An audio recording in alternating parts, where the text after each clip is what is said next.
So, hello, what's up mga ka-lifestyle? Alam ko karamihan sa inyo, until now, is hinahabol pa rin ng mga online leading application agent. Especially yung mga nag-abandon na talaga ng kanilang mga online leading application, gawa nung hindi na talaga nakakabayad. Huwag po kayong matakot mga ka-lifestyle, kasi unang-una, wala pong nakukulong sa utang. Nasa batas po yan. Pero, it doesn't mean, again, na sasamantalahin na natin yung ganung klaseng pagkakataon. Huwag naman pong ganun. Then, pangalawa mga ka-lifestyle, if tinatakot kayo, bodily harming talaga, no, screenshot nyo po if ever na merong mga text messages or email, no, para meron kayong proof. Kasi, meron pong kaso yan, grave threats po.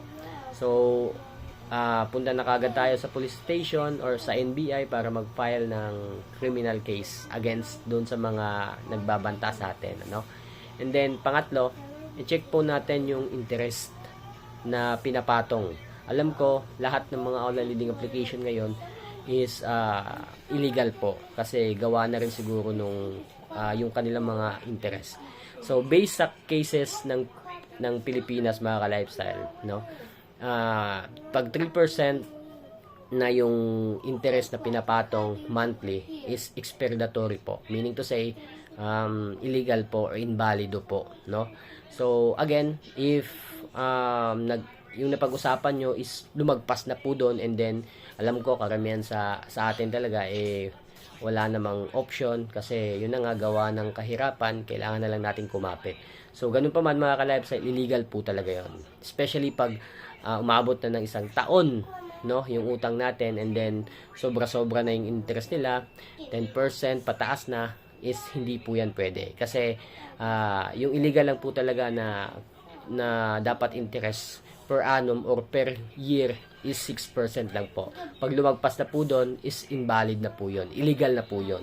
So, wag po tayong matakot. Especially, alam ko, yung mga, hindi lang online leading application yung nagpapatong ng sobrang lalaking interest. No? Pati itong home credit po, sobrang lalaki ng pinapatong nila na interest. So, may karapatan po tayo as individual na nakatira po dito sa Pilipinas. No? So, again, wag po tayong matakot kung hindi tayo nakakabayad, ano, kasi hindi naman natin sinasadya, or kahit yung iba naman is nagkakataon lang talaga,